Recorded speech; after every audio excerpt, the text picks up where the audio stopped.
Welcome to Faith and Freedom. For the next few minutes, we hope to inform, inspire, and encourage you as we discuss legal victories and challenges to your fundamental freedom and religious liberties. Faith and Freedom comes to you from Liberty Counsel, a civil liberties education and legal defense organization. Join us now as Matt Staver, founder and chairman of Liberty Counsel, explains the latest legal issues all across this country. In the courtrooms of America, Liberty Counsel is winning the battle for your constitutional freedom. Liberty Counsel Action delivers over 100,000 petitions with regards to investigation of the Benghazi fiasco. This is a serious issue that is continuing to unfold. It shows complicity and cover-up at the highest levels of this Obama administration. Hi, I'm Matt Staver, founder and chairman of Liberty Counsel. Joining me is Matt Barber, vice president of Liberty Counsel Action, to talk about this important issue. Liberty Counsel and Liberty Counsel Action particularly are continuing to put focus on this particular issue of Benghazi that the liberal mainstream media simply wants to ignore, and that the press secretary says, oh, this happened so long ago.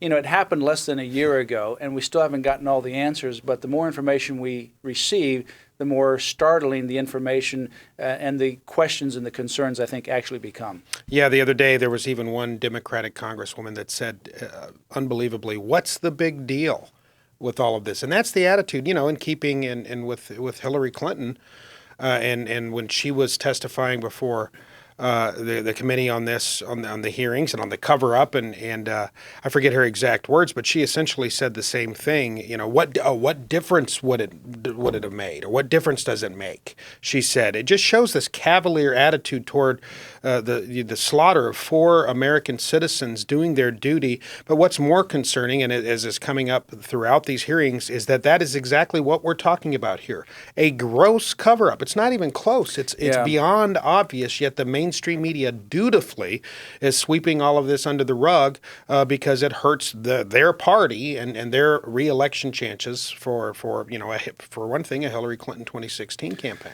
Well, it certainly makes a bad view of what's taking place in Washington, D.C., because it looks like from President Obama to the Secretary of State Hillary Rodham Clinton and everyone in between, that there was a cover-up for political reasons, simply to win an election in 2012. Because what we ultimately know is that, yes, there were 4 people that lost their lives, and whether it's one person or whether it's 100 people, something that's even broader than the tragedy of the loss of life and is the political cover-up, that they were willing, literally, to sacrifice people for political gain, and in fact willing to cover it up. President Obama, Hillary Rodham Clinton, all of them, I think, are complicit, because what we have now, before the hearings that recently occurred, is a series of 3 different talking points. The first series of talking points actually speaks about a terrorist attack with an organized group of this organization that was known to have been a terrorist organization that was and had been planning terrorist acts and had engaged in terrorist acts, that they were behind this. The second memo, talking points, came out because the administration didn't like that. It made it look like terrorism was still on the loose, and his theme of the election was terrorism was under control. The second memo mentioned that again, but toned it down. The third memo, they didn't like that, and there's information, there's emails now that says people above did not like that, so they then took out any reference to terrorism, and now it's a spontaneous riot or protest. No mention about terrorists, no mention about the organization that they knew. And then Susan Rice goes up on the talk shows, 5 talk shows, and she adds another component now, and that is the video, which wasn't even in the talking memo.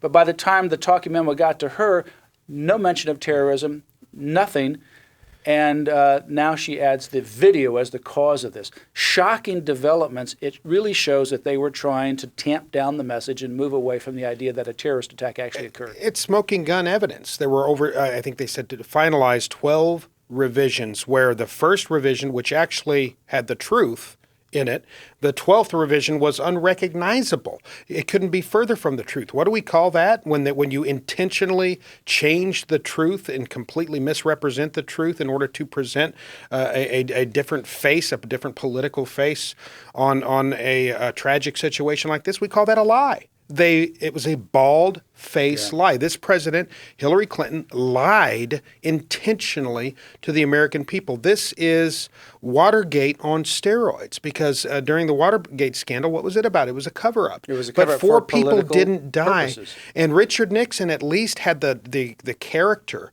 to recognize, well, it's time for me to step down and resign. Yet this president and Hillary Clinton don't even have the character and the principled, ability to recognize that it's over. They won't step down despite this horrible cover-up.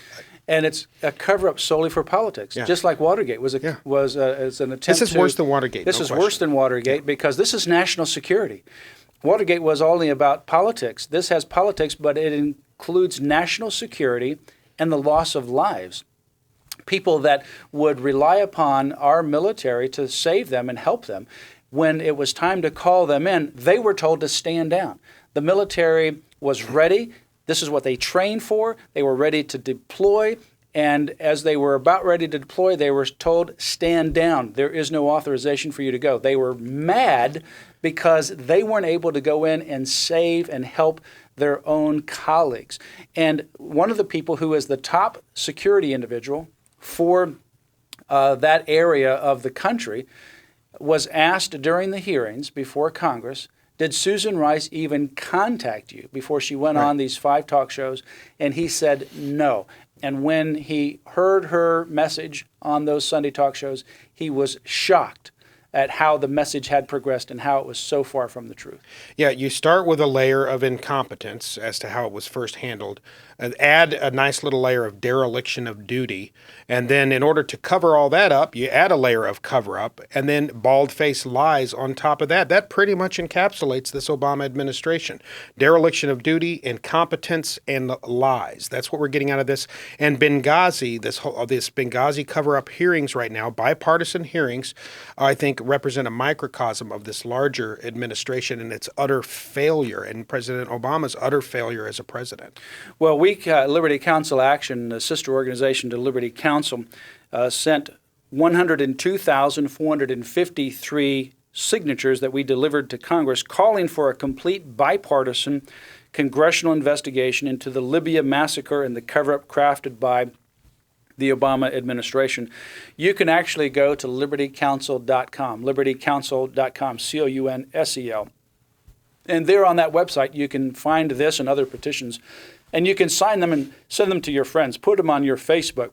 We need even more. This is over 100,000 people, a significant number, asking for a bipartisan investigation, and this investigation needs to continue. It didn't fit the narrative of President Obama and the Obama administration when the narrative during the campaign was that he had killed Osama bin Laden and therefore terrorism was on the run. This actually showed that terrorism wasn't on the run and they were asleep at the switch. They had asked for additional security. Secretary of State at the time, Hillary Clinton, knew about it, did not grant that.